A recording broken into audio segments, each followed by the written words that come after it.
Ethan Cole pulled up to the gate of his father's junkyard with everything he owned packed into the bed of a rusted truck and a 10-year-old boy staring silently beside him.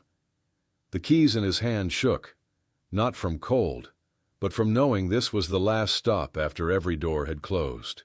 2 weeks ago, he'd been a mechanic with a steady job.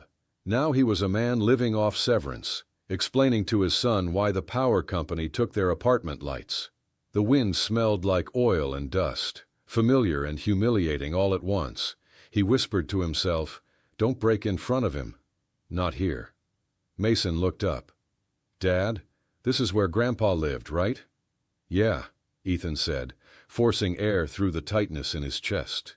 "Where he worked, where we'll start over." The gate groaned open. Inside, twisted frames and dented hoods gleamed like bones under the afternoon sun.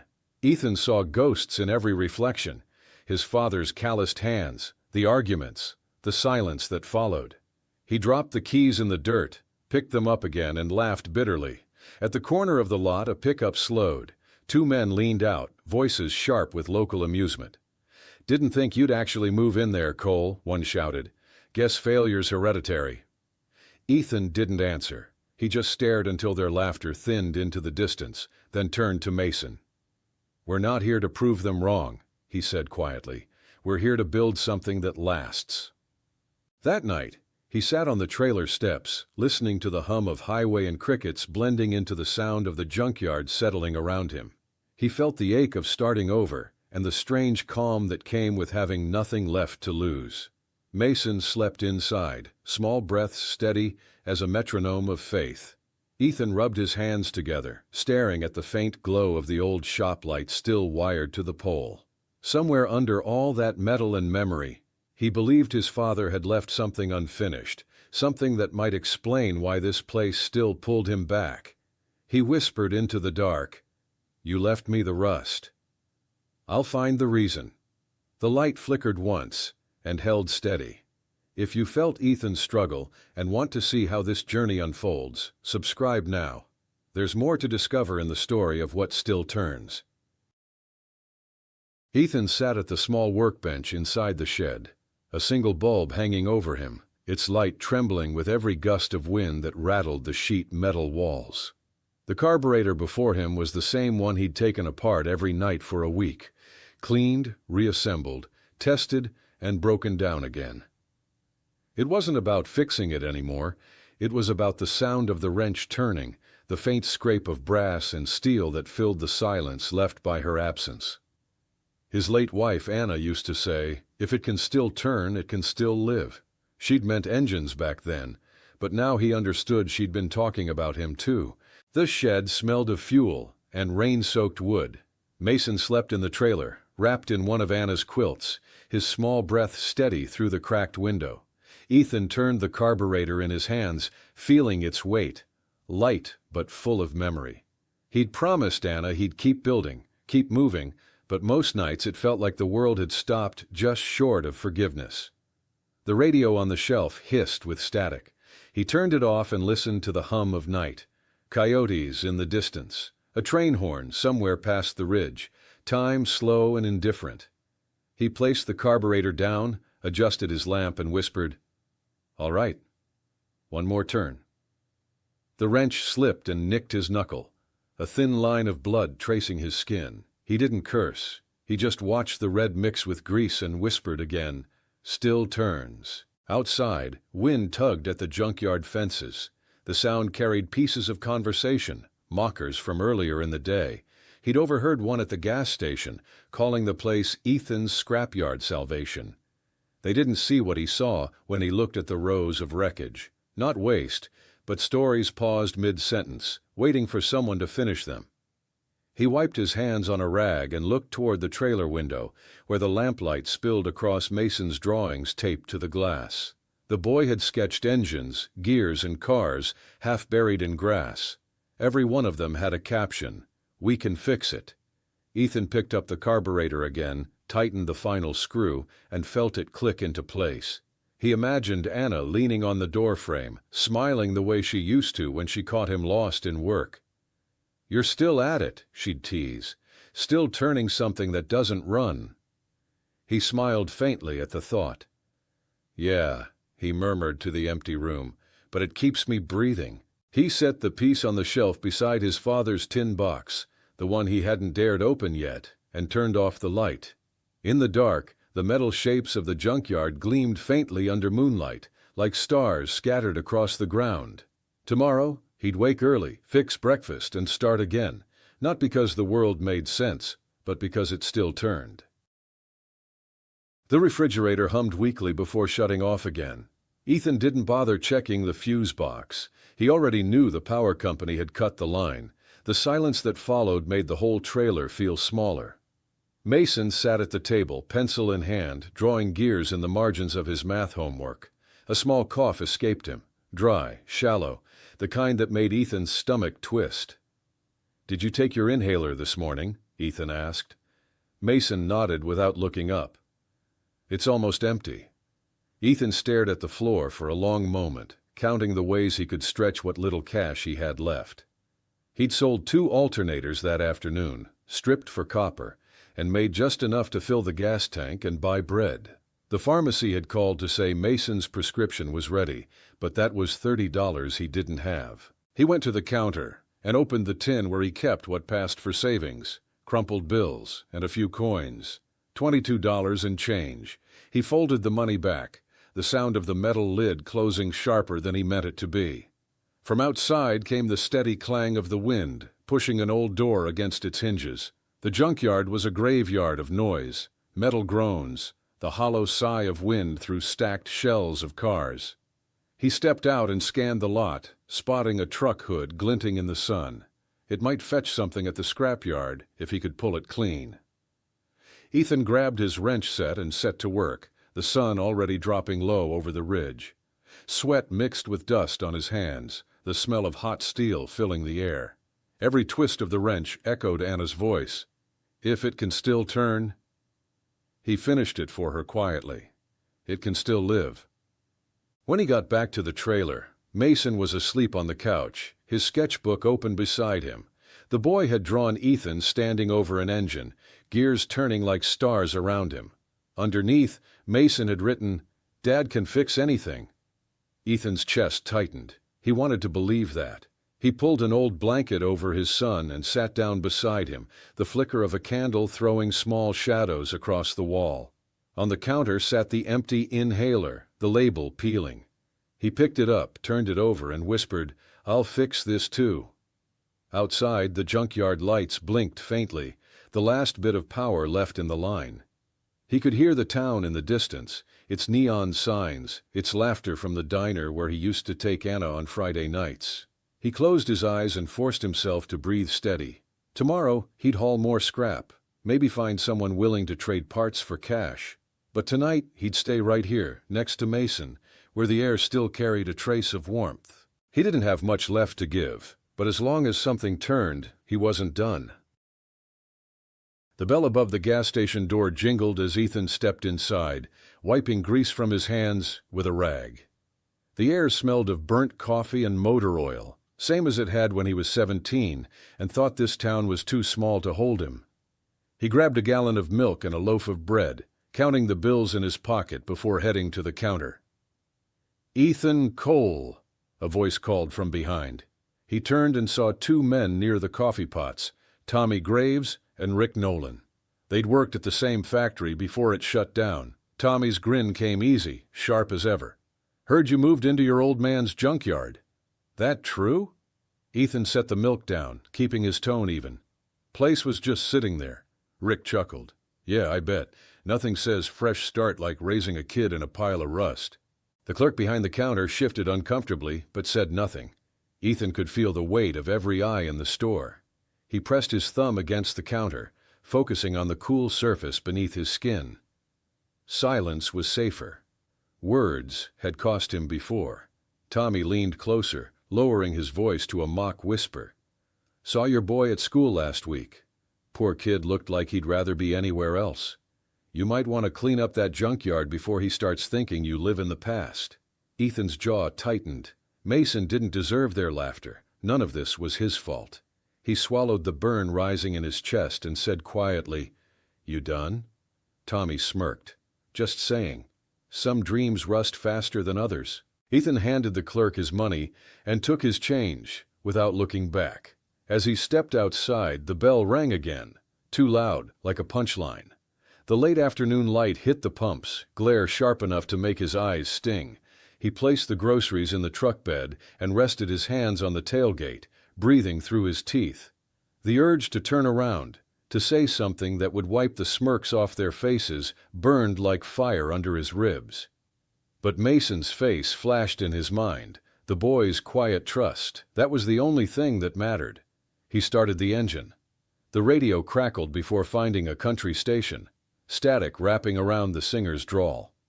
As he pulled onto the road, he caught his reflection in the rearview mirror, the same tired eyes his father used to have after long days fixing what no one else believed could run again. By the time he reached the junkyard gate, the anger had cooled into something heavier, more determined. He carried the groceries inside, set the milk in the powerless fridge, and looked at the carburetor on the workbench. "They can laugh," he said under his breath, turning the tool in his hand, "but this place will prove itself. So will we." The wrench clicked against the metal, steady and sure, drowning out the sound of their voices. The first time Carla Finch showed up at the junkyard, the sun was so bright it made the metal heaps shimmer like water. Her SUV rolled through the gate, tires crunching over gravel, the engine too clean for a place like this. Ethan wiped his hands on a rag and stepped out of the shed. He recognized her right away. Same sharp haircut, same cool confidence she'd had in high school when he'd been the kid who fixed cars behind the gas station. "Ethan Cole," she said, slipping off her sunglasses. "Heard you were back." "Word gets around fast," he said. "In Fairview?" "Always." She looked around the yard, her gaze sweeping over the towers of rusted frames and twisted axles. "You really living out here?" "For now," Carla smiled, the kind of polite expression that hid calculation. "I've got to hand it to you, Ethan. Takes guts to move back onto your father's land. Most folks would have sold this place years ago." He crossed his arms. "Most folks didn't grow up here." She nodded, pretending to study the ground. "Well, that's actually what brings me by. I've got a buyer interested in expanding the industrial park. Nothing fancy, just a cleanup project. They'd take the land off your hands. Scrap value plus relocation assistance." Ethan raised an eyebrow. "Scrap value. Sounds generous. It's better than watching the county tag it for code violations," she said, voice gentle but firm. "Look, I know what this place used to be. Your dad had dreams. Half the town remembers him talking about that engine thing. But the world moved on, Ethan. You could start fresh somewhere else. Get Mason closer to school, maybe buy a decent home." He didn't answer right away. Mason's face flashed in his mind, his son coughing through another night when the heater sputtered out, the unpaid bills stacked under a wrench on the counter. The offer was tempting. He could walk away from all this rust, the ghosts, the endless repairs that never quite stuck. Carla must have seen the flicker in his eyes because she softened her tone. "You'd be doing right by your boy. This place doesn't need saving. It needs clearing." Ethan looked past her at the rows of wrecks. The light hit a piece of old sheet metal, and for a moment it reflected like a mirror. His father's workbench behind him, the faint etching on the old lift post. If torque reverses, power returns. He took a long breath. "My dad used to say metal remembers what it was built for. Maybe it's just waiting." Carla tilted her head. "Waiting for what?" "For someone to turn it again." Her smile faltered. "You sure about that?" "Offers like this don't sit long." Ethan wiped his hands on his jeans. "Neither do I." She studied him, then slipped her sunglasses back on. "All right, Cole. But when you change your mind, you've got my card." She left in a shimmer of dust. Ethan stood watching until her car disappeared over the rise. He turned back toward the shed, hearing his father's voice echo in memory. Quiet, steady, certain. If it can still turn, it can still live. Ethan picked up a wrench and went back to work. The school gym buzzed with chatter and the smell of popcorn. Streamers drooped from the rafters, and folding chairs filled the floor in uneven rows. Ethan stood near the back, hands tucked in his jacket pockets, watching Mason line up with the other fourth graders. The boy wore a clean shirt and the sneakers Ethan had scrubbed white the night before. But there was a stiffness in his shoulders, an awareness that didn't belong to a 10-year-old. The principal spoke into the microphone about community and teamwork before the kids began their science fair presentations. Mason's table was second from the end, where he'd built a small model of an engine using scrap metal and a toy battery. He'd worked on it for weeks, asking questions Ethan could barely answer without emotion. If Grandpa's ideas worked, could they have changed things for us? Ethan never had an answer for that. When the crowd began to circulate, Ethan hung back, proud but wary. He heard the whispers before he saw where they came from. Two mothers, both dressed in neat coats, leaned close to each other near Mason's table. "Isn't that the coal boy?" one murmured. "He's the one living out at that junkyard." The other laughed quietly. "Explains the project, doesn't it?" "Probably built it from trash." Ethan's throat tightened. He watched Mason's hands falter mid-sentence as he tried to explain how the motor turned. The boy's eyes flicked toward the women, then to the floor. He mumbled something barely audible and stepped back from his display. The laughter, soft and polite, landed like stones. Ethan started forward, every instinct screaming to shield his son, but he stopped himself halfway. Mason glanced up, saw him, and the boy's eyes said, "Don't." So Ethan didn't. He stood still as the moment passed, each second slower than the one before. When the presentation ended, applause scattered weakly through the room. Mason packed his model in silence. On the way to the truck, neither spoke. The parking lot lights buzzed overhead, haloing them in pale gold. "Hey," Ethan said finally, breaking the quiet. "That engine of yours ran better than half the ones I worked on at the factory." Mason shrugged. "Doesn't matter. They think it's junk." Ethan opened the truck door, leaning down to meet his son's eyes. "You listen to me, Mason. What they think doesn't matter. You know what does? That you built something with your own hands, from nothing. That's how everything worth having starts." Mason looked at him, eyes wet but steady. "You really think it's good? I know it is," Ethan said, "and one day they'll see it too."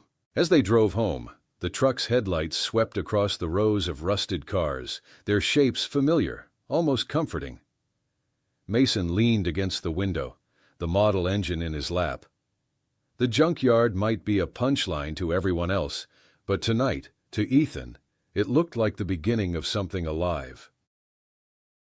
The morning sun broke through a layer of low clouds, cutting across the junkyard in streaks of gold and rust. Ethan pushed open the shed door, coughing as dust spiraled in the air. The place hadn't been touched in years. Shelves sagged under the weight of old manuals and coffee tins full of bolts. The smell of oil and mildew blended with the faint sweetness of rain on metal. Mason had gone to school early for a field trip, leaving Ethan alone with silence and memory. He started with the workbench, piles of rags hardened with grease, jars of screws labeled in his father's neat block handwriting. Each item was a reminder of a man the town had mocked for dreaming too big, for building machines no one believed in. Ethan had spent most of his life trying not to become that man, but here he was, standing in the echo of him. He moved an old toolbox and heard a dull thud behind it. When he looked down, he saw a tin canister wedged against the wall, its lid speckled with rust. He pulled it free, wiping the grime from its surface until the words came into view. Coal engines. Pat. Pending 1972. His father's name was scratched faintly beneath, the metal scarred but unmistakable. Ethan froze. He knew that name. He'd seen it on old sketches his father used to spread across the kitchen table when he was a boy. Drawings of engines that ran cleaner, faster, longer. Machines no one would fund. Machines the world forgot. He turned the tin over in his hands. The latch was rusted shut. He fetched a screwdriver and pried at it, careful not to damage what might be inside. The metal finally gave way with a pop, and the lid came loose, releasing a breath of stale air and old paper. Inside were folded blueprints, yellowed and brittle. At the top corner of the first page, the ink still clear despite the years, were the words, Torque reversal system. Prototype. Ethan's heart pounded. He spread the paper out on the bench, tracing the lines with his fingertips. The design looked complicated, beyond anything he'd ever seen, but there was something about the symmetry, the balance of it, that stirred recognition deep in his chest. He could almost hear his father's voice. If torque reverses, power returns. He hadn't understood it back then. Now the phrase felt like a key turning somewhere in his mind. He caught himself whispering, "You really were building something." Outside, the wind rattled a row of hanging chains. The sound was like applause, faint and haunting. Ethan folded the papers carefully and slid them back into the tin. For the first time since moving back, he felt something that wasn't despair, something closer to purpose. He looked out through the shed's open door at the junkyard, sunlight glinting off the hoods of old cars like a field of buried treasure. "All right, Dad," he said quietly. "Let's see what you were trying to tell me." The sound of metal grinding filled the air, sharp and rhythmic, like a pulse trying to come back to life. Ethan stood at the workbench, sparks flashing in front of him as he tested the old welder. The smell of hot steel clung to his shirt, sweat running down his temples. Mason watched from the doorway, his backpack still slung over one shoulder. "Too close," Ethan said, lifting his visor. "You stand too close, you'll catch a spark." Mason stepped back a few feet, but didn't look away. "You're fixing Grandpa's stuff?" "Trying to." Ethan tapped the welder's side. "This old rig's seen more winters than you." "Still works, just needs patience." He pulled off his gloves and gestured for Mason to come over. The boy hesitated before setting his backpack down and stepping into the light. The floor was littered with wrenches, screwdrivers, and a cracked vise that had belonged to Ethan's father. On the bench, the tin-labeled coal engines, Pat. Pending 1972 sat beside the scattered tools, the edges of the blueprints just visible beneath its lid. Ethan handed Mason a small file. "Here. Clean that bolt head. Not fast. Steady. You rush, you slip." Mason nodded, biting his lip in concentration. The rasp of metal on metal was small but sure. Ethan watched his son's hands, the same long fingers Anna had, the same care. "Good," he said softly. "See how it starts to shine? That's the work paying you back." Mason grinned a little. "Feels like magic." Ethan smiled faintly. "No magic here, just work. But when you do it right, it feels the same." They spent the afternoon sorting through drawers, testing old sockets, cleaning rust from pliers. The junkyard hummed beyond the shed, cicadas blending with the sound of tools coming back to life. Every time Ethan wiped a layer of grime away, he found traces of his father's handwriting, measurements scribbled on tape, initials stamped into the handles. It felt like the man had been leaving breadcrumbs, reminders that none of this was accidental. When Mason's hands began to ache, Ethan poured them both lemonade from a cracked thermos and sat on the steps with him. The boy's palms were streaked with grease, his cheeks smudged. "You know," Ethan said, "your grandpa used to tell me tools remember who held them. You take care of them, they take care of you." Mason looked down at the wrench he'd been polishing. "So when I use it, it's like he's still helping." Ethan nodded. "Exactly that." The sun dipped lower, shadows stretching across the lot. A light breeze moved through the hanging chains, clinking them softly like wind chimes. Mason leaned against his father's arm, tired but content. Ethan looked out over the rows of cars, their metal skins catching the last of the daylight. For the first time in years, the junkyard didn't look dead. It looked like a workshop waiting to be woken up. He whispered, more to himself than to Mason, "Let's bring it all back." The afternoon sun hung low, washing the junkyard in amber light. Ethan worked near the back fence, stripping usable parts from an old pickup whose paint had long surrendered to rust. The air smelled of metal and dry weeds. His hands, calloused and blackened, moved with slow precision. He wasn't searching for treasure, just anything that could be sold, something to buy groceries, maybe gas. But the moment his wrench clinked against the truck's dash, something about the hollow echo made him pause. He leaned in through the window, tugging at the glove box. The latch was stiff, rust locking it shut. "Come on," he muttered. wedging a flathead screwdriver into the seam.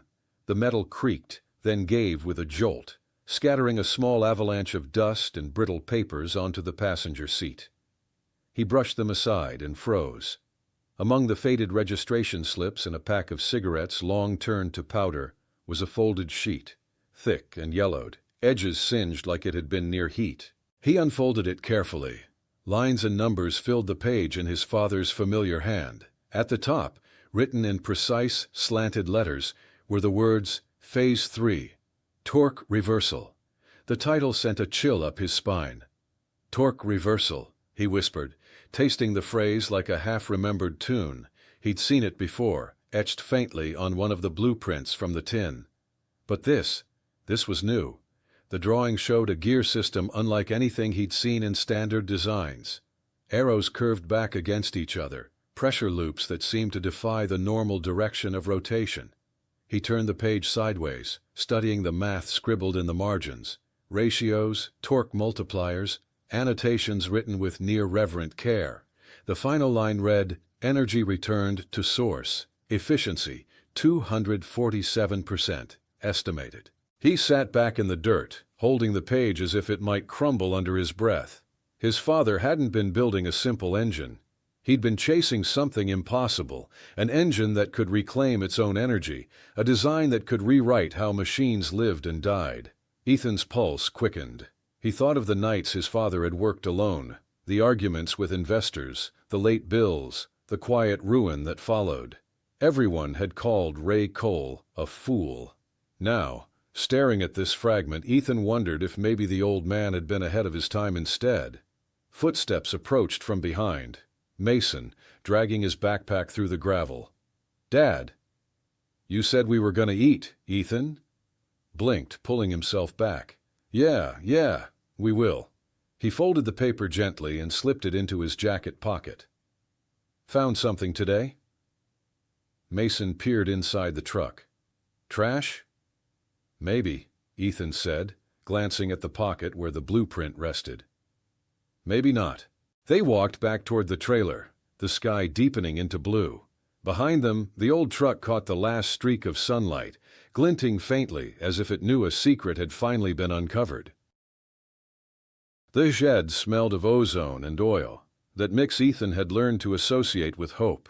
He hunched over the workbench, a small motor clamped in place, wires trailing across the floor like veins. The blueprint fragment lay beside him, edges weighted with bolts to keep it flat. He'd spent 2 nights studying it, tracing his father's equations with the same care he once used to trace Mason's handwriting when teaching him to spell. Now it was time to see if the thing breathed. Mason stood in the doorway, hair sticking up from sleep. "Dad, you didn't go to bed again." "Couldn't," Ethan said. "You remember that paper I found in the truck?" "I think I know what it means." Mason stepped closer, eyes bright. "Is that Grandpa's?" "Yeah, but we're gonna see if it actually works." Ethan adjusted the wire leads and reached for the power supply. He hesitated, just for a second, long enough to imagine his father's rough hands doing the same thing decades earlier. Then he flipped the switch. The motor buzzed, sputtered, and for a heartbeat he thought it would die. But then it steadied, the noise smoothing into a low hum unlike anything he'd heard. The gears inside rotated in perfect rhythm, the current flow steady and strong, the torque response impossibly efficient. He watched the dial needle climb, holding steady beyond the range it should have. Mason's eyes went wide. "It's quieter and stronger," Ethan murmured. He adjusted the voltage slightly, expecting resistance. Instead, the hum deepened, controlled, powerful, alive. The machine was taking in less current than it should, but giving back more motion. It was doing what the design claimed, reclaiming its own force. Mason leaned in, awe written across his face. "Did Grandpa invent that?" Ethan swallowed hard. "Looks like he might have." They both stared, the sound of the engine filling the small shed like a heartbeat. For a long moment, neither spoke. The lamp flickered, light bouncing off the polished edge of the blueprint tin. Mason finally broke the silence. "What if this is worth something? Like, really worth something?" Ethan smiled faintly, though his eyes stayed on the spinning gear. "Then it's not just worth money, kid. It means your grandpa wasn't crazy. It means he saw something the rest of us missed." He shut off the motor, the silence that followed strangely full. Mason exhaled as if coming up for air. Ethan reached out and rested a hand on his shoulder. "You saw it run, right?" Mason nodded eagerly. "Yeah. It felt alive." Ethan looked down at the motor again, the metal still warm beneath his fingertips. "That's how we'll keep this place alive, too. One thing at a time." Outside, the wind carried the faint rattle of chains and the distant hum of the highway. For the first time since he'd returned home, Ethan didn't hear ruin in the sound. He heard momentum, something turning forward, something beginning again.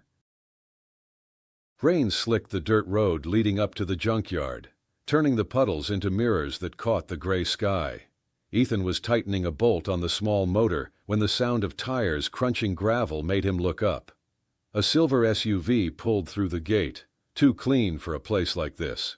He wiped his hands on a rag as Carla Finch stepped out, dressed in a tan coat and holding an umbrella. A man in a navy suit followed, his shoes sinking slightly in the mud. "Ethan Cole," Carla said with that realtor's smile that could sell a storm as sunshine. "It's been a while." "About 6 years," Ethan said.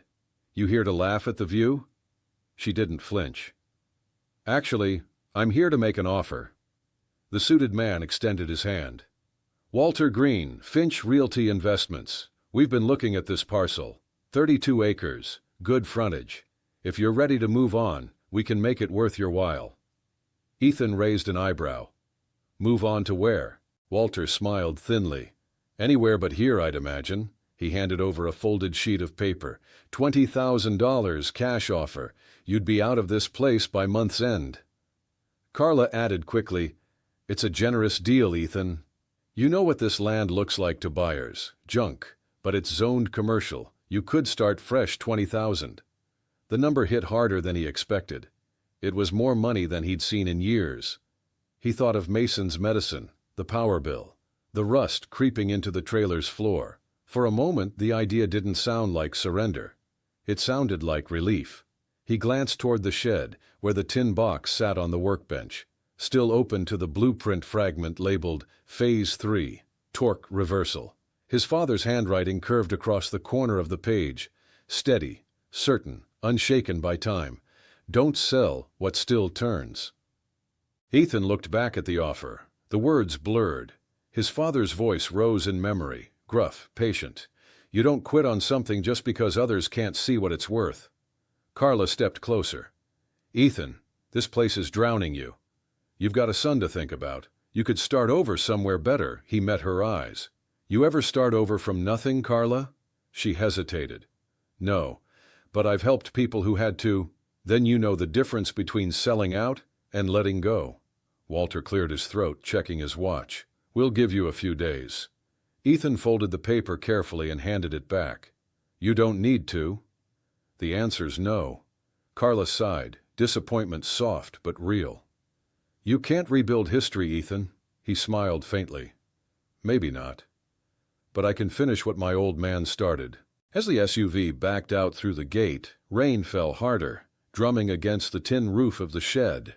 Ethan went back inside, looked at the faded handwriting again, and whispered, "All right, Dad.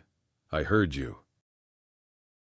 The day was unusually still, the kind of afternoon when sound carried far. Ethan was outside the shed, sanding down an old metal frame, when he heard footsteps crunching the gravel. He looked up to see an older man approaching, gray hair, weathered face, a slight limp that slowed but didn't weaken him. The man wore a heavy coat despite the mild weather and carried a thermos in one hand, like it had never left his grip. "Afternoon," the stranger said, voice steady but curious. "Didn't think anyone still worked this place." Ethan set down his sander. "Depends what you mean by work." "Mostly I just keep things from falling apart." The man's eyes swept the yard, then landed on the open shed door. Inside, the blueprint fragment was pinned to the wall under a clamp light. He stepped closer, his expression sharpening. "I'll be damned," he murmured. "That's Ray Cole's hand." Ethan stiffened. You knew my father? I knew him. The man smiled faintly, shaking his head. Worked beside him. Hector Delgado. We built test engines at Miller plant before management cut funding. Your old man never stopped designing. He nodded toward the drawing. That right there was his obsession. Ethan followed his gaze. Torque reversal. I found it in one of his trucks. You're telling me it's real? Delgado stepped closer, pulling a pair of reading glasses from his coat.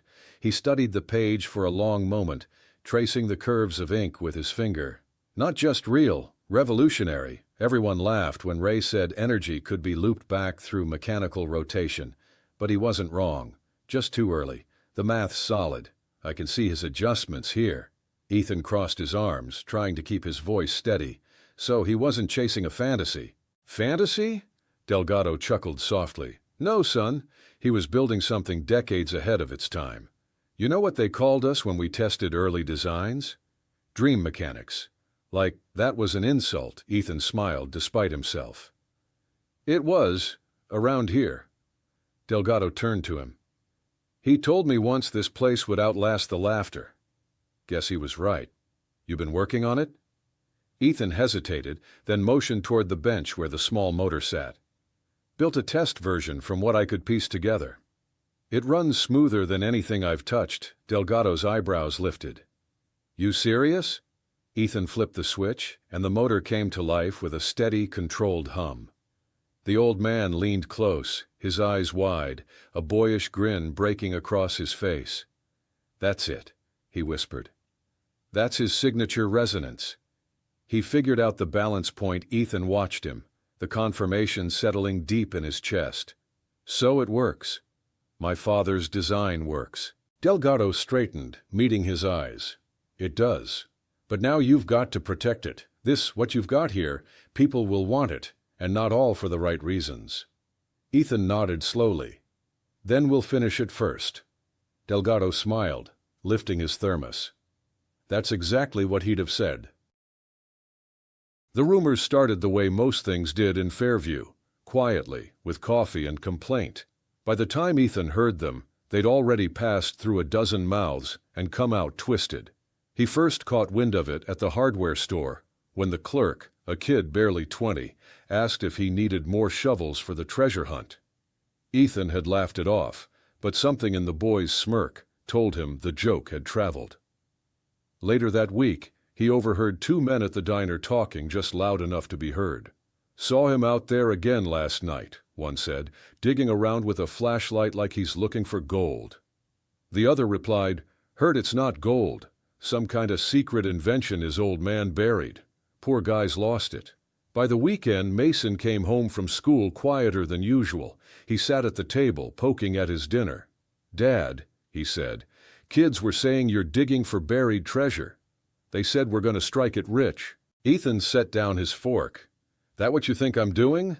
Mason shook his head, but his voice wavered. I told them no, but they laughed. Said you're crazy.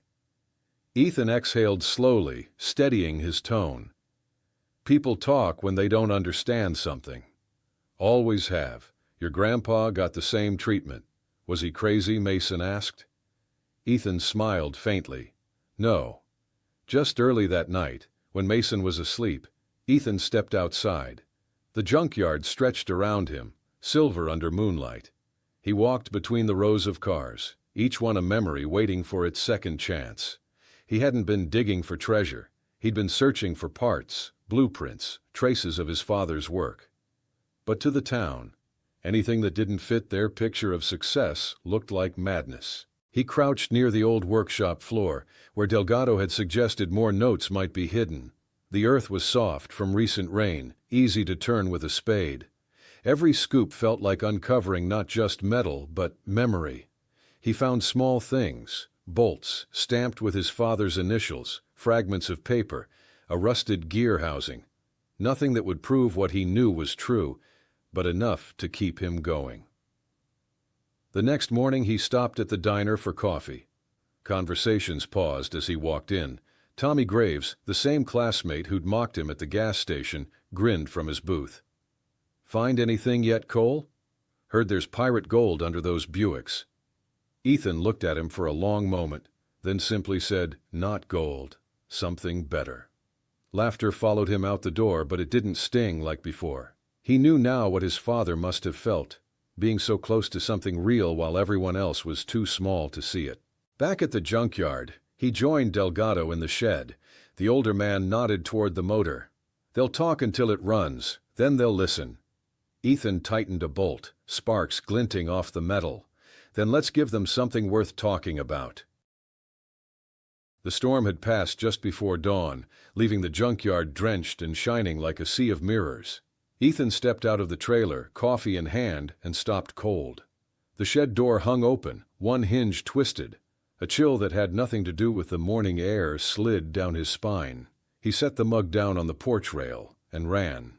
Inside, the smell of wet dirt and oil hit him first. The workbench was a mess, papers scattered, drawers pulled open, bolts rolled into corners. The tin box that held his father's designs lay empty on its side. His heart kicked hard against his ribs. He turned slowly, scanning the floor.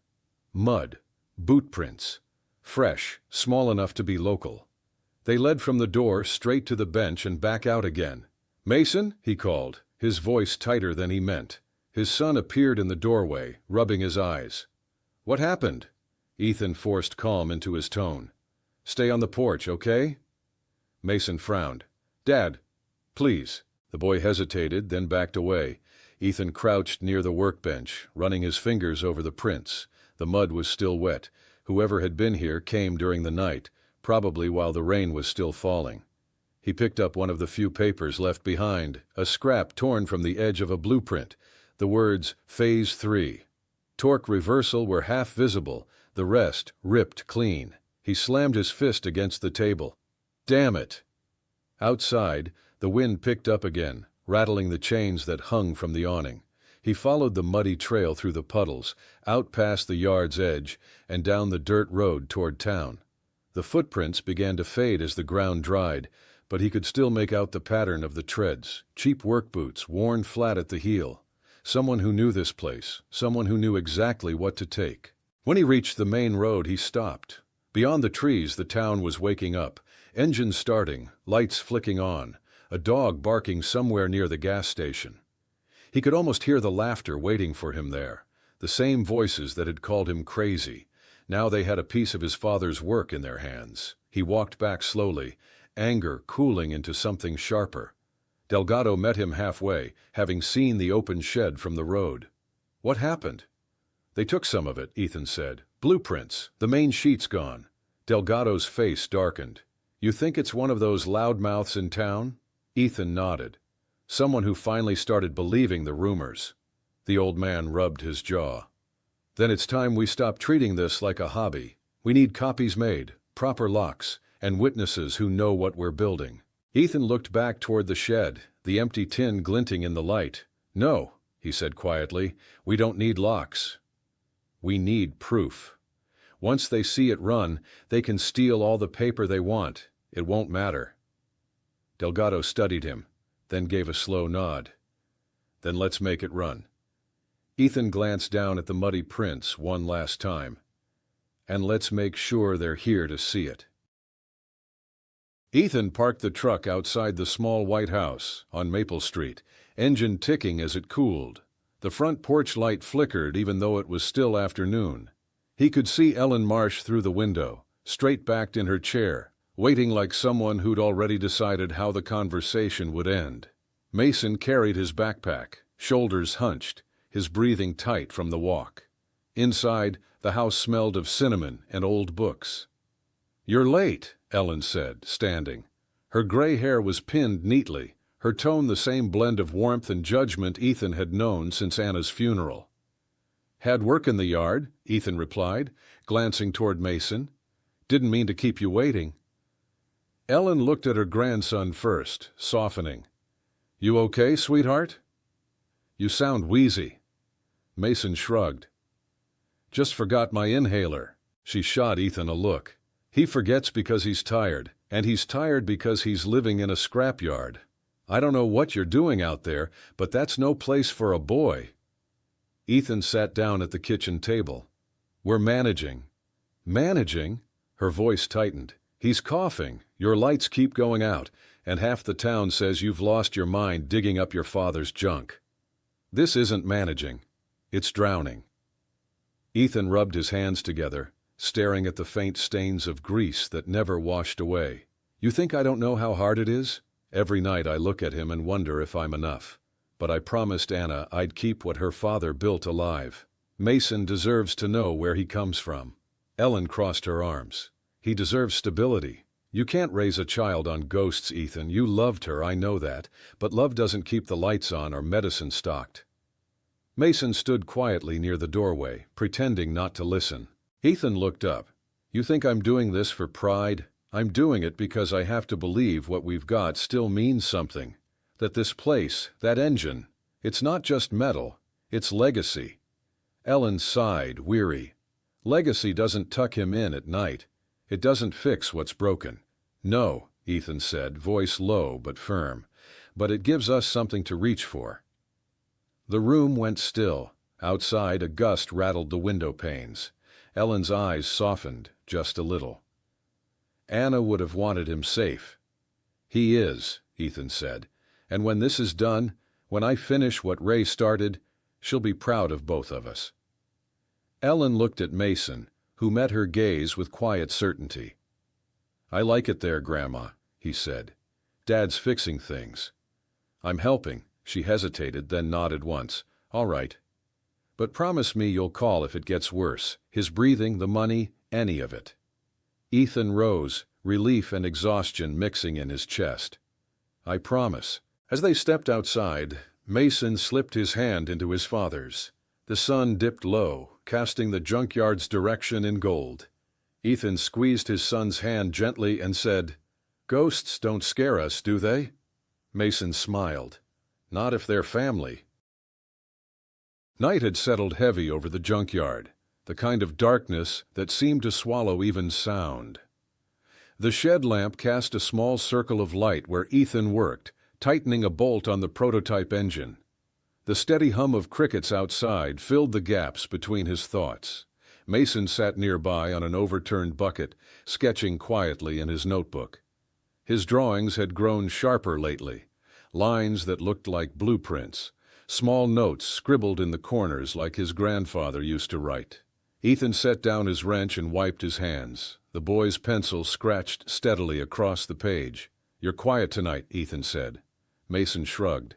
"Grandma called earlier. She said we should move in with her. She thinks you're trying too hard." Ethan leaned back against the bench, the ache in his shoulders flaring. "Yeah, she told me that too. She said you're chasing something that isn't there," Mason continued. "That Grandpa's engine never worked. That maybe you should stop." Ethan let the words hang in the air. The rain from earlier had left the ground damp, the smell of iron thick around them. He stared at the engine, its frame half assembled, wires coiled like veins waiting for purpose. "You think she's right?" he asked quietly. Mason didn't answer right away. "I don't know.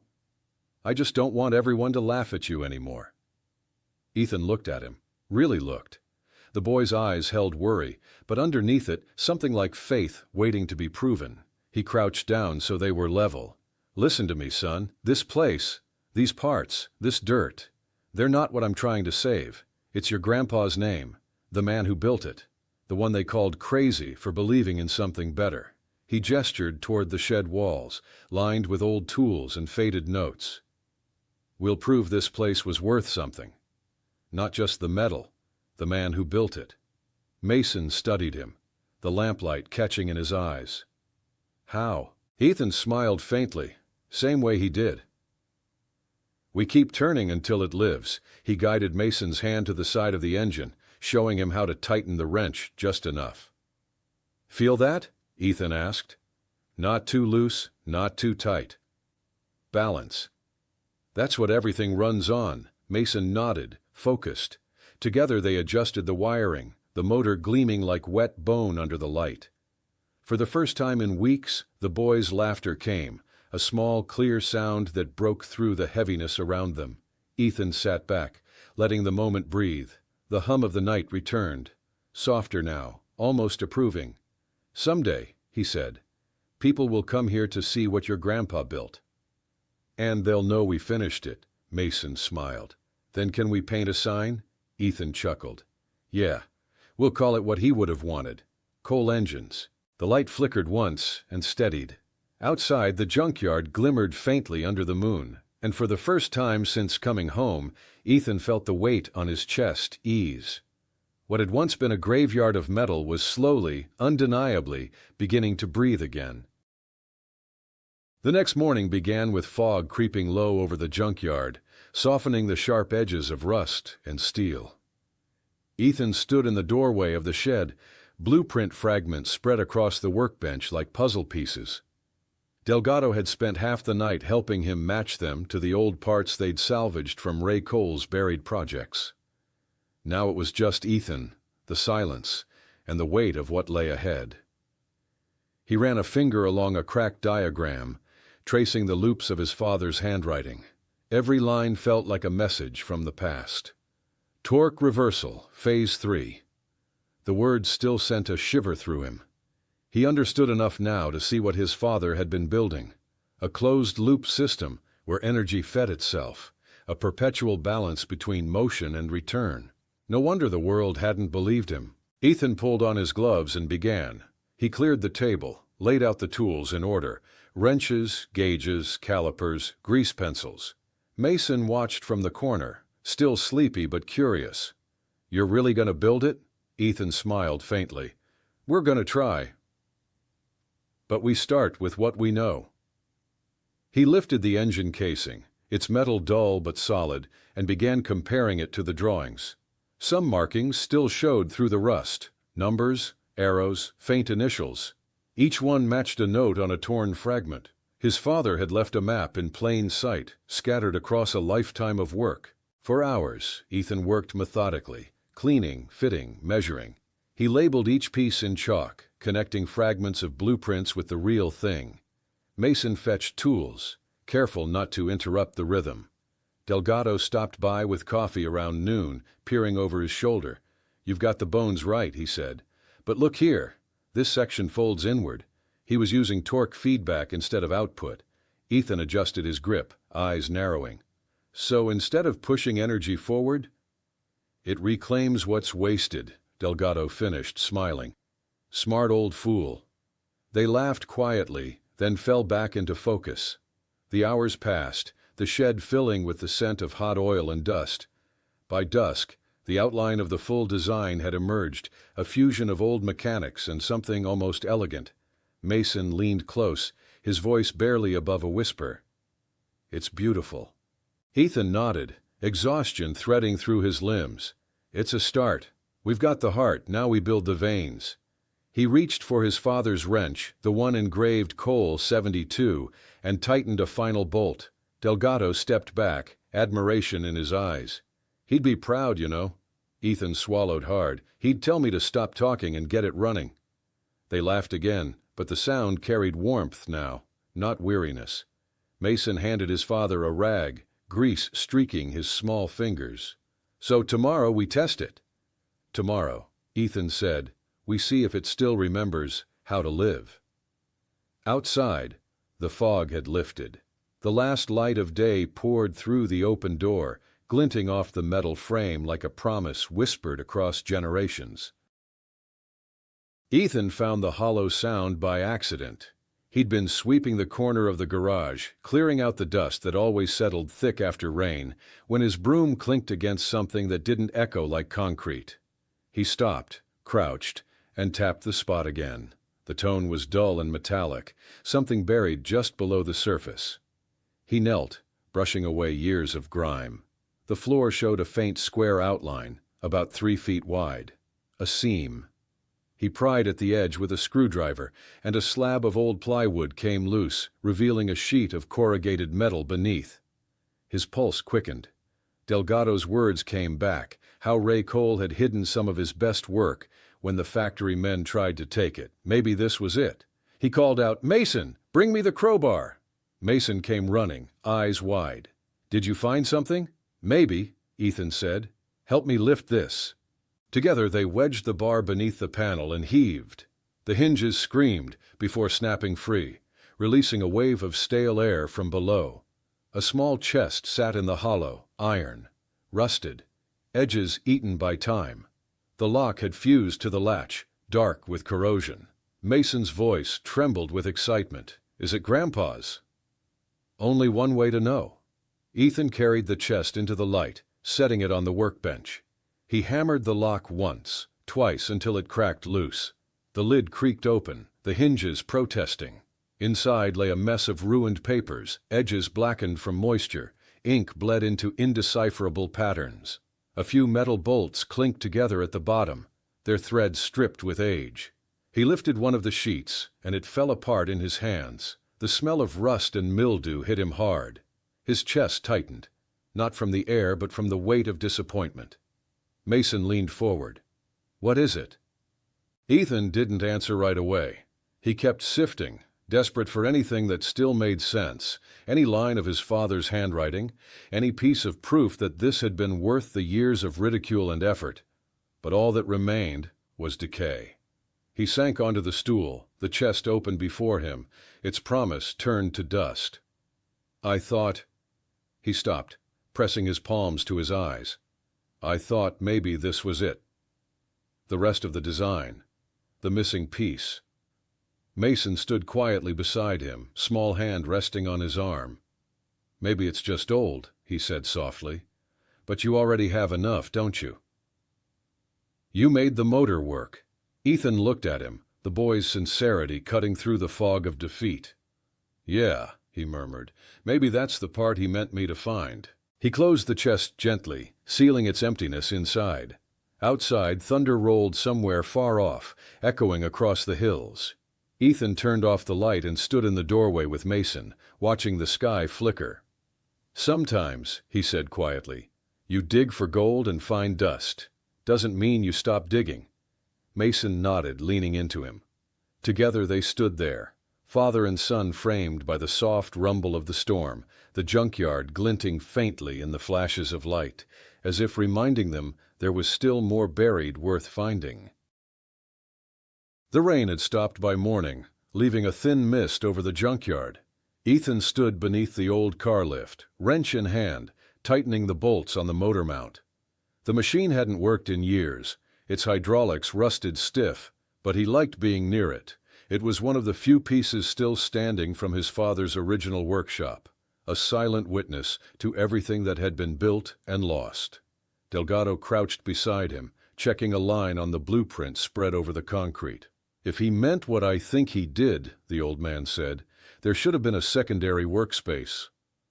Ray was secretive. He didn't trust anyone after the patents fell through. Ethan wiped his forehead with the back of his hand. "If there was one, it's long gone. I've checked every shed, every box." Delgado pointed toward the lift. "Not every floor." Ethan frowned. "The lift? Your father always said, you build your truth under what they can't see." Maybe he meant it literally. Ethan dropped to his knees, examining the base. Years of grime coated the metal, thick as tar. He scraped at it with a screwdriver, exposing the dull sheen of steel beneath. That's when he saw it.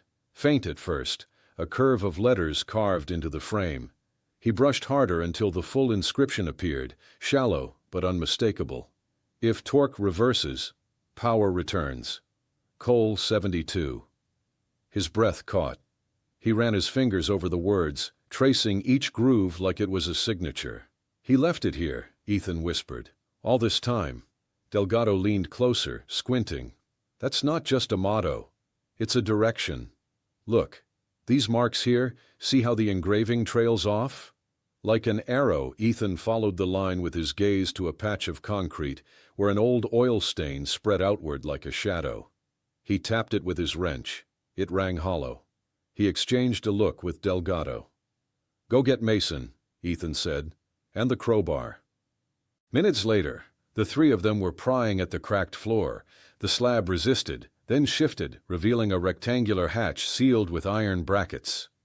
The smell of earth and oil drifted up as Ethan pulled the cover free. Beneath lay a narrow stairwell leading into darkness. Mason peered down. "Did Grandpa build this?" Ethan held the flashlight steady, the beam cutting through years of dust. Looks like he didn't just build engines, he built a secret. They descended carefully, steps creaking beneath their weight.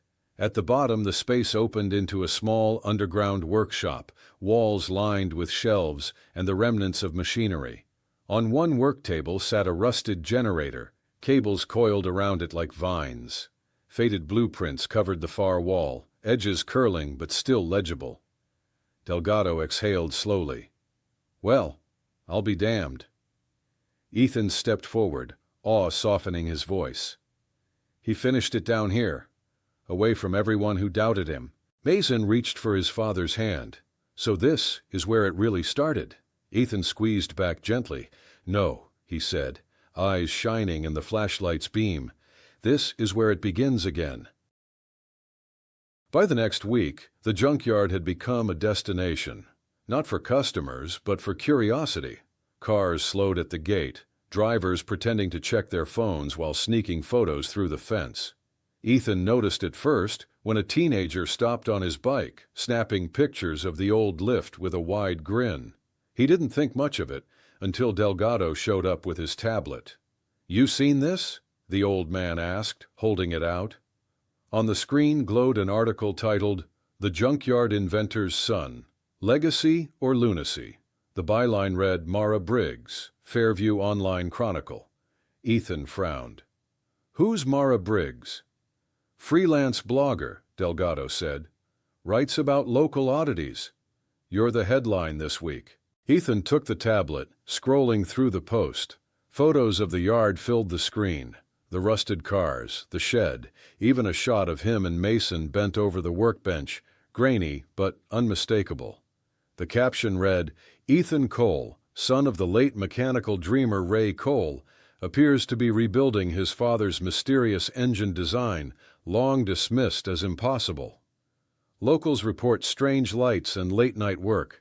Genius reborn or ghost chasing?" Ethan's jaw tightened. "She makes it sound like a sideshow." Delgado chuckled. "She makes it sound alive. Half the town's probably reading this over breakfast." He wasn't wrong. By noon, a few neighbors stopped by, some pretending they just wanted scrap parts, others clearly there to gawk. Ethan caught snatches of conversation through the fence. "Says he's building his dad's miracle motor," one man whispered. "If he pulls it off, we'll all look like fools." Another replied, "Or he'll just prove he's as crazy as the old man." Ethan tried to ignore them, keeping his focus on the work. Mason, though, couldn't help reading the comments under the article. "Look at this one," he said, half laughing, half offended. "Maybe he'll dig up aliens next." Ethan wiped his hands on a rag. "Don't read that garbage." "But some people believe it's real," Mason said.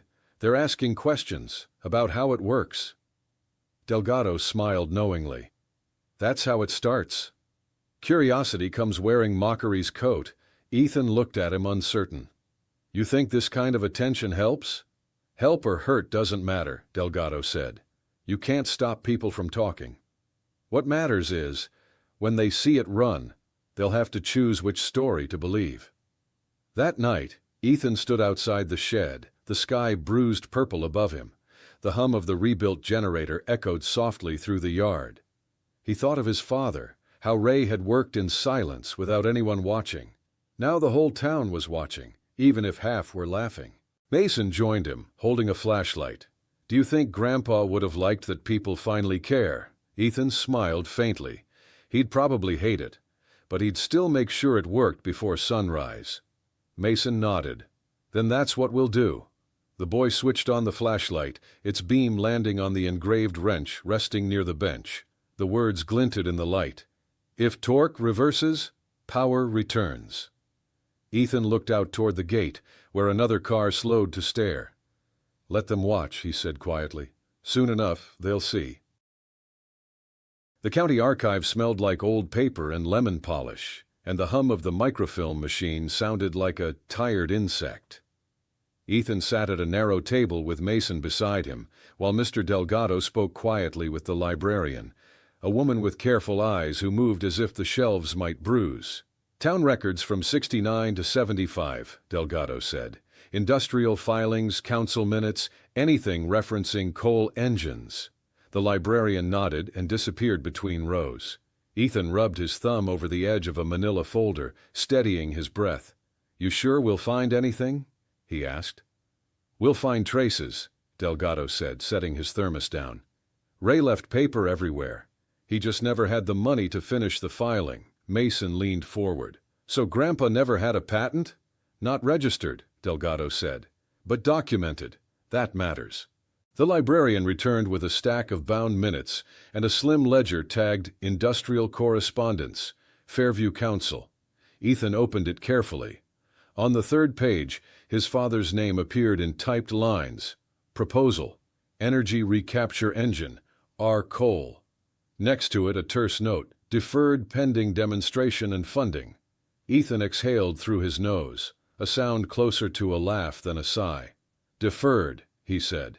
"That's this town's favorite word." Delgado pointed. "Look at the date. June 72, that's the inscription on your lift." They moved to the microfilm. Delgado rolled the crank, images stuttering by, fairs, parades, layoffs, meetings. Then a headline paused under the lens. Local mechanic claims return power engine. The article was short, skeptical, and oddly respectful. A photo showed Ray in a grease-dark shirt, eyes lit with a stubborn light Ethan recognized in the mirror some mornings. Mason whispered, "He looks like you."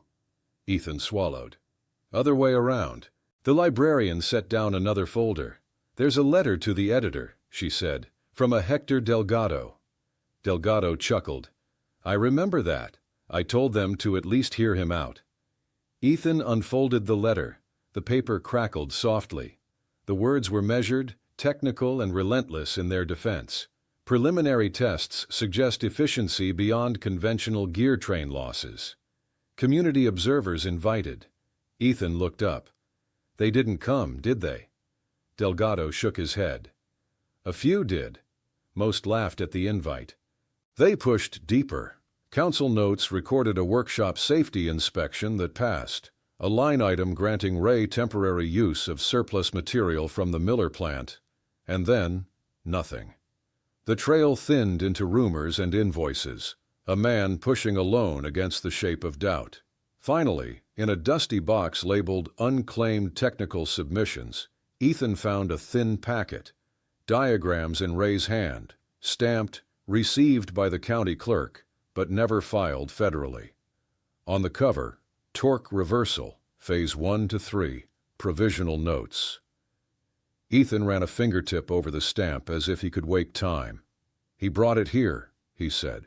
He tried to make it official. "That date keeps you safe," Delgado said.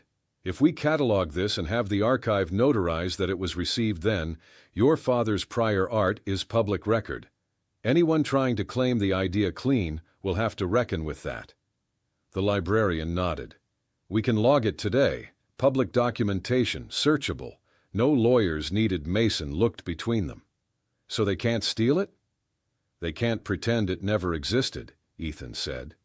He closed the packet gently, like tucking a child to sleep. "We finish the prototype, we show the town, and your grandpa's name goes where it belonged the whole time, on the work." They left the archive at dusk, sky the color of cooling steel. Ethan held the stamped copy under his jacket against the wind, feeling its thin weight the way one feels a key, small, unassuming, able to open the right door. "He wasn't crazy," Mason said, voice soft with wonder. "No," Ethan replied. "He was first." The air in the shed was electric, thick with the smell of oil, solder, and rain-soaked dust. Ethan stood over the engine like a man facing an altar. The prototype gleamed under the lamp, patched together from fragments of his father's design, every bolt and wire placed by hand. Mason hovered beside him, holding a flashlight steady, eyes wide with anticipation. Delgado leaned against the doorframe, his old thermos cradled against his chest. "You sure about this?" he asked. Ethan nodded. "Been sure since the day I found that tin." The storm outside had quieted to a soft drizzle. Water dripped rhythmically from the edge of the roof, ticking against a metal pan on the floor. Inside, the only other sound was the faint crackle of electricity as Ethan made the final connections. "All right," he said, checking the gauge. "Fuel's steady. Current's stable." He handed Mason the ignition switch. "Want to do the honors?" Mason froze, startled. "Me?" Ethan smiled. "You're part of this, kid." "Always have been." Mason looked to Delgado, who nodded. "Give it life, son." The boy swallowed hard and flipped the switch. At first, there was only silence. Then a low vibration rolled through the floor, subtle but sure. The motor coughed once, twice, then began to turn, smooth, rhythmic, alive. The sound built into a steady hum, not the harsh growl of combustion, but something purer, almost musical. The dials on the gauge climbed, holding steady above their expected range. Energy flowed back through the torque loop, feeding itself. Ethan stared, speechless. "It's running on less than half input." Delgado leaned forward, awe softening his voice. "Your father's math was right. He reversed the loss. The torque feeds itself." The motor's hum deepened, a pulse as even as a heartbeat. The shed's light flickered once, then stabilized, drawing its current from the machine itself. Mason took a step closer, mesmerized. "It's not burning anything," he whispered. "It's just moving." Ethan's throat tightened. No smoke, no waste, just motion. He placed his palm lightly on the housing. The metal was warm, vibrating with power that felt alive but controlled. "Dad, you actually did it," he murmured. For a long moment no one spoke. The world outside the shed might as well have stopped. Delgado finally broke the silence. "You realize what this means, don't you? That thing could change everything. Fuel, power, transport, everything." Ethan nodded slowly. "It'll change one thing first." "What's that?" He smiled faintly. "The way they talk about my father." Mason grinned, the reflection of the spinning gear dancing in his eyes. "And you too, Dad." Ethan turned off the ignition. The motor slowed to a stop, but the air still vibrated with its memory. He looked between the two of them, Delgado with quiet pride, Mason with wonder, and felt something settle inside him. It wasn't triumph. It was belonging. He wiped his hands on a rag, exhaled, and said softly, "Tomorrow we show the town." Outside, thunder rumbled far in the distance, but this time it sounded less like warning and more like applause. They came in 2 cars that looked too glossy for the gravel road. 4 people in tidy jackets and cautious smiles, led by Carla Finch in a navy blazer that said she'd moved from mocker to messenger. Ethan wiped his hands on a rag as they stepped into the shed. The prototype sat on the bench, cables coiled, housing polished just enough to look intentional. Mason stood near the back wall, clutching his sketchbook. Delgado leaned on the doorframe, thermos tucked at his ribs like a judge's gavel. "Mr. Cole," the woman in front said, offering a card. "Vera Lynn, Torca Renew Partners. We invest in small-scale breakthroughs. If it does what you claim, we'll help you show the world." Ethan glanced at Carla, who held his eyes. "I told them to come see it," Carla said softly. "Fair's fair." A man with rimless glasses set a portable analyzer on the table. "Dr. Paxton," he said, attaching sensors. "We'll read input, output, and thermal variance. No tricks, okay?" Ethan nodded. "No tricks, just what my father built." He adjusted the choke and checked the gauge. "Mason," he said, "you want to do it?" The boy swallowed, then reached for the switch with careful hands. The engine stirred, then found its hum, low, steady, impossibly smooth. Numbers jumped on the analyzer. Vera leaned in, expression flattening into focus. Dr. Paxton tapped the screen, then looked up slowly. "Your draw is half of what we'd expect at this torque," he said. "And your return, how are you feeding the loop?" Ethan pointed to the gear train mapped on the blueprint fragment. "Reclaim through reversal." My father wrote, "If torque reverses, power returns." We tuned the balances. Delgado chuckled. 50 years late is still on time. The youngest of the visitors, a man in a brown jacket, let out a low whistle. "It's not perpetual," he said, eyes bright, "but the recovery is unreal." This could rewrite short-haul power. Mason's shoulders eased. "So it's good?" he asked. "It's very good," Vera said, still watching the numbers. "But good and valuable are cousins, not twins." She gestured to Dr. Paxton. He adjusted a dial. The engine deepened without strain, the shed light brightening off its self-fed line. He shut it down. Silence rang like a held breath. Paxton exhaled. "If this scales and meets safety, the applications jump. Microgrid stabilization, lift systems, recovery brakes, marine winches, factory lines. You won't sell engines. You'll license torque recovery." Vera pulled a small notepad, pen moving. "Comparable markets, conservative adoption," she said, doing math aloud. "Baseline contracts with 2 manufacturers plus grid pilots. I'm looking at a valuation north of 80. She paused, looked up at Ethan and corrected herself. "More like 108, given the archival documentation and prior art protection. If it's yours to license, Mr. Cole, that's what we'd take to market." Ethan steadied his breath. The number felt unreal, like a joke told too straight. $108 million, he asked. "As an estimate," Vera said. "Not a check. And not today. It takes partners, testing, and time." Carla spoke quietly. "He's not selling the land," she said. "He wants it to live here." Vera nodded. "Then we build a lab here. Your town college could host apprenticeships. We invest in proving runs. You keep control." Ethan looked at Mason, who was watching the visitors with the brave calm of a kid who'd heard too many grown-up arguments. "We want our name on what's true," Ethan said. "My father's on the design. And the town learns with us." Delgado lifted his thermos. "Work of we," he said, smiling. Vera extended her hand. "Then let's begin the slow part. Hard steps, no shortcuts.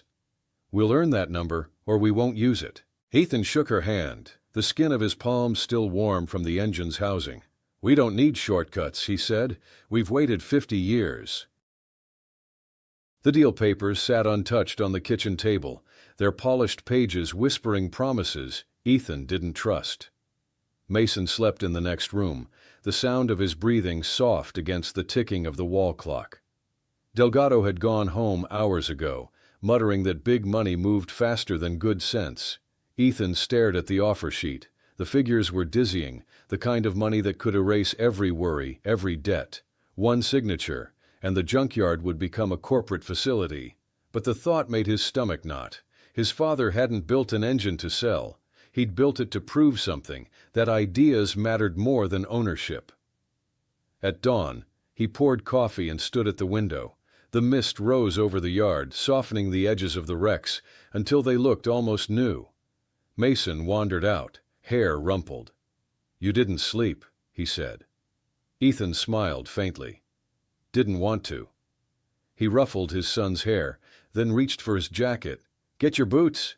We're going to the school." The Fairview Technical Institute sat at the edge of town, a cluster of brick buildings that smelled of oil, chalk, and ambition.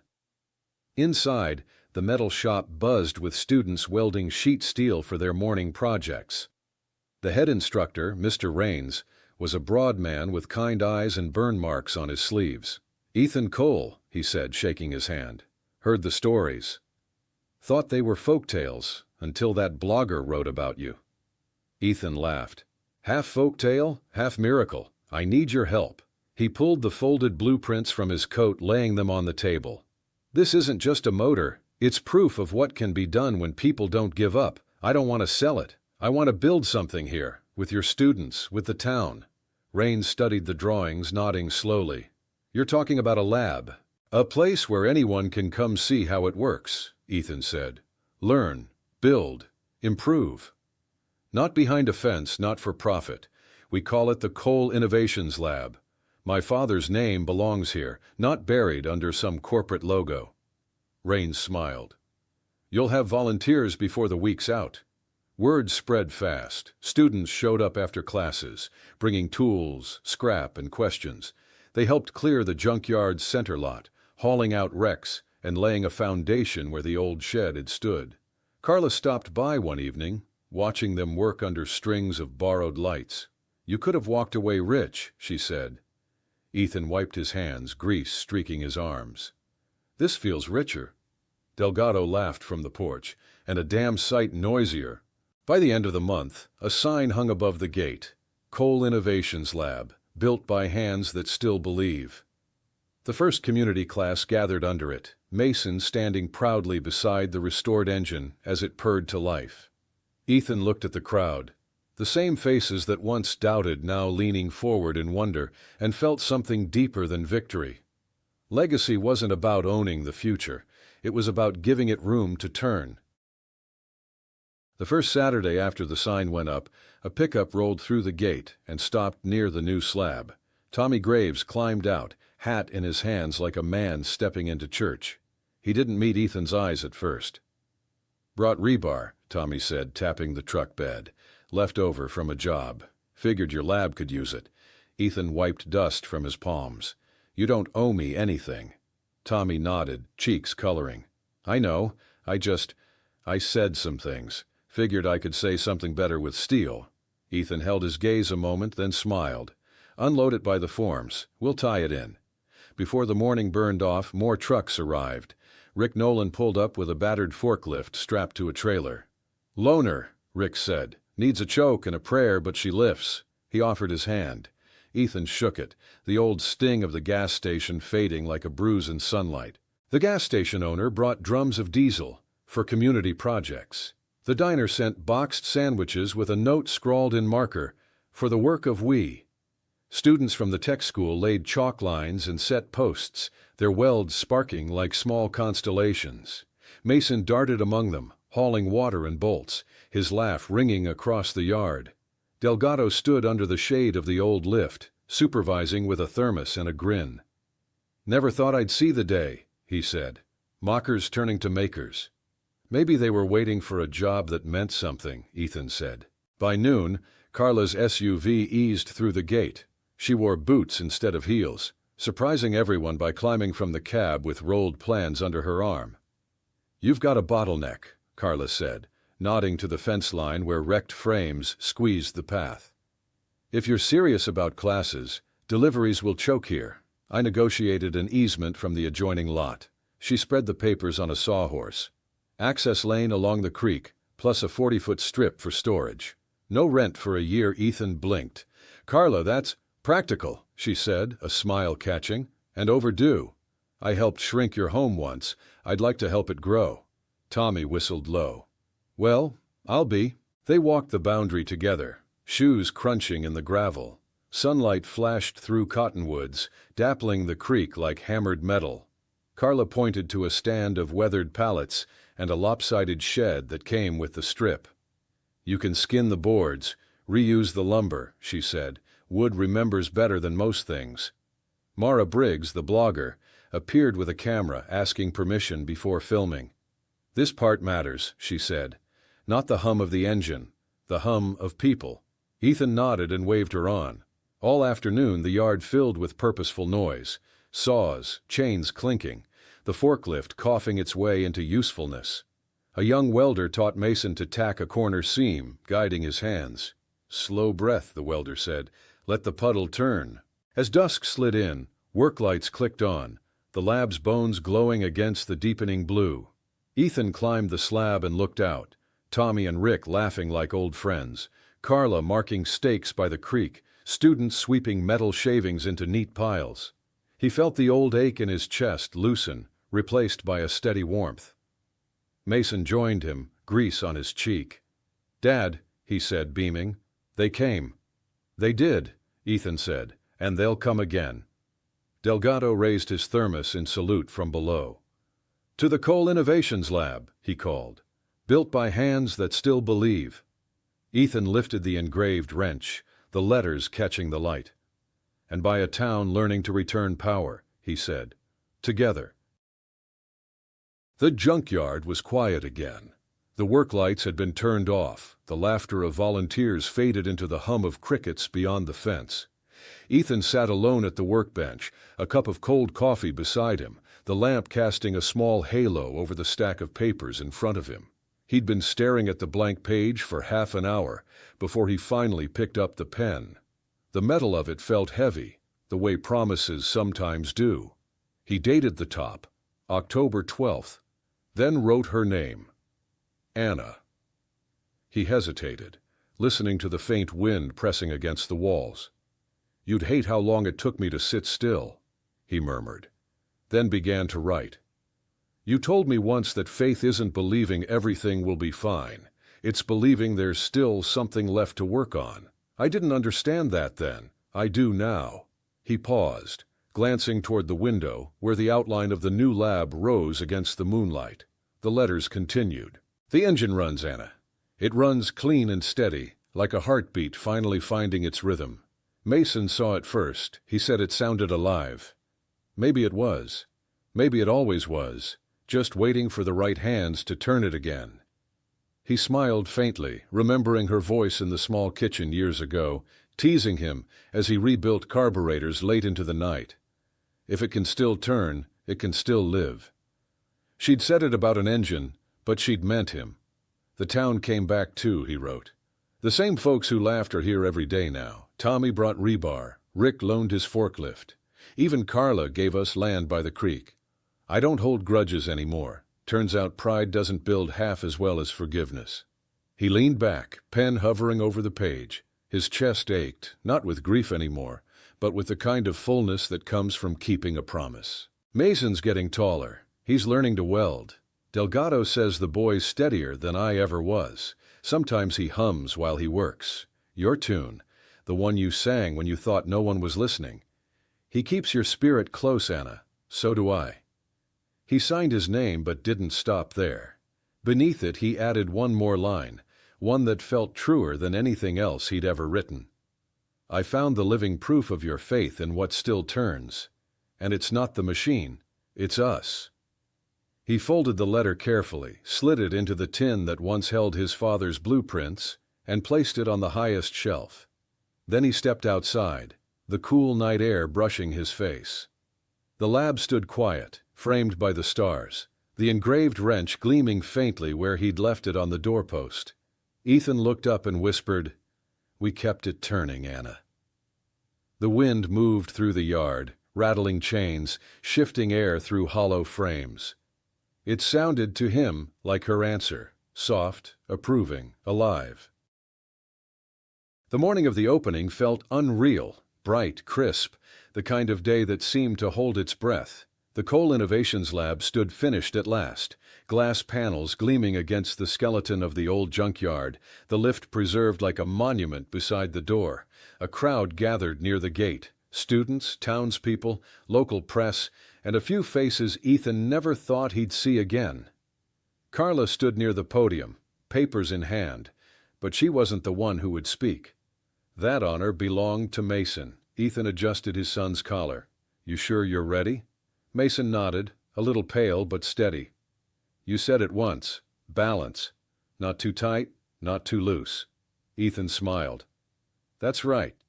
The murmurs died down as Mason stepped onto the small stage. He was taller now, his voice just beginning to change, but the nervous quiver in it made him sound younger than he looked. He gripped the microphone, looked at the rows of faces, and took a breath. "My name's Mason Cole," he began. "Some of you know me. Some of you knew my grandpa." He paused, glancing at the restored prototype engine displayed beside him, its polished casing catching the sun.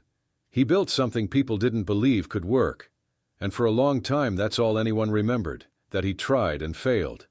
Ethan stood off to the side, hands clasped, every muscle taut with pride and ache. Mason continued. "But he didn't fail. He just built something before the world was ready. My dad found his blueprints. He spent months fixing, learning, and trying again. People called him crazy too, but he kept turning. He looked toward his father. He taught me how to hold a wrench, how to stay patient, and how to listen to the sound of something finding life again. He said every machine talks if you're quiet enough to hear it." Mason's voice steadied, growing clearer. "And when the engine finally ran, it wasn't just a machine working. It was proof that sometimes the best things don't break. They just wait for the right hands." A hush fell over the crowd, the kind that didn't need prompting. "My grandpa built it," Mason said, his eyes shining. "My dad believed it." We just kept turning. Applause rose slowly, then grew until it filled the yard. Delgado wiped his eyes with his sleeve. Carla smiled through tears. Even Tommy and Rick clapped, their faces softened by something close to reverence. Ethan joined Mason on the stage, resting a hand on his shoulder. "You did good, son." Mason grinned up at him. "We did." They turned together toward the prototype as Delgado flipped the main switch. The engine came to life, humming smooth and strong, the sound carrying through the open doors of the lab and out into the crowd. The vibration traveled through the ground, steady as a heartbeat. Ethan looked over the people, neighbors, skeptics, students, and saw belief replace doubt. In that moment, the junkyard wasn't a graveyard anymore. It was a beginning. The yard was quiet again, the kind of quiet that comes only after a day of celebration. Streamers still fluttered from the fence, and the faint smell of barbecue lingered in the cool dawn air. Ethan walked alone through the gate, boots crunching against gravel damp with dew.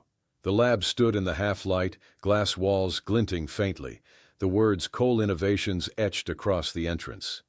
He paused by the old car lift, the same one where he'd found his father's engraving months ago, and rested his hand on the cool metal. He'd promised himself this moment would come when the work was finished. Now it was. The engine hummed gently inside the lab, powered on through the night as a quiet heartbeat for everything they'd built. Ethan carried a small box under his arm. He knelt by the lift, brushing away a patch of dirt, and opened the lid. Inside lay one of his father's wrenches, the old 9/16, edges worn smooth from decades of use.